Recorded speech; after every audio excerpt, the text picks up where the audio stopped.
Development, no matter how much of its strategic importance, should never come at the cost of a country's citizens, in particular, the poor, vulnerable, and marginalized members of a society.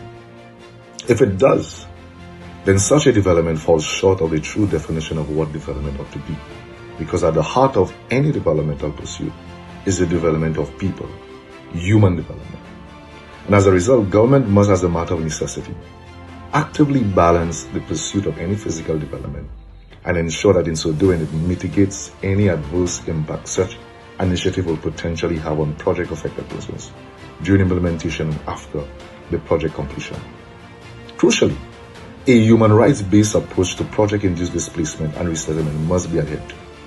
In the Banannes Bay scenario, we are witnessing a clear case of development that will invariably impact multiple households and business establishments within the vicinity of the site. What is unfolding is a troubling reality. The government has become an active participant, complicit in the disemployment of its own people. For this development to be truly inclusive, it must extend beyond mere compensation for the removal of physical structures. Inclusive development requires that the benefits of economic growth and social progress are distributed equitably across all segments of a society, especially those who have been historically marginalized, economically vulnerable, or socially disadvantaged.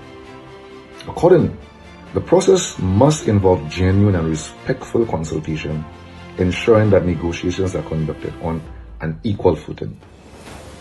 To uphold fairness, the affected individuals should have been provided with independent legal representation, funded entirely by the government or the developer, to safeguard their rights and interests throughout the process.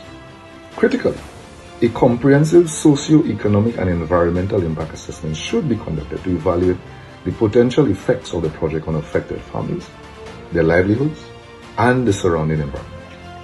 With respect to the compensation package, it is imperative that the government go beyond reimbursement for physical structures.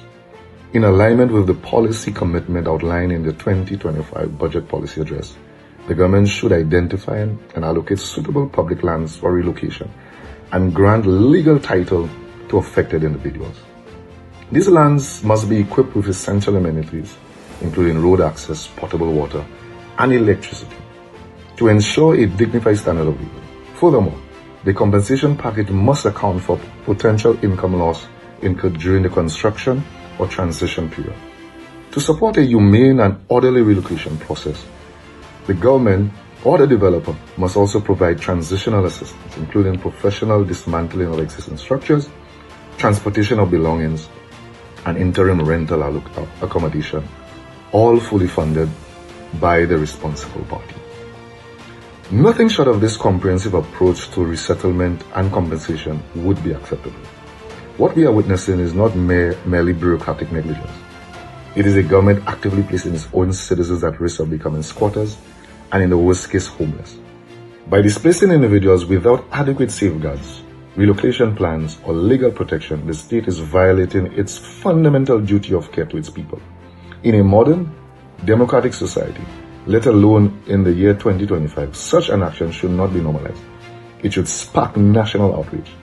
It signals a dangerous shift where development is pursued at the expense of human dignity and where citizens are treated as obstacles to economic interests rather than as rightful stakeholders in the future of our great nation.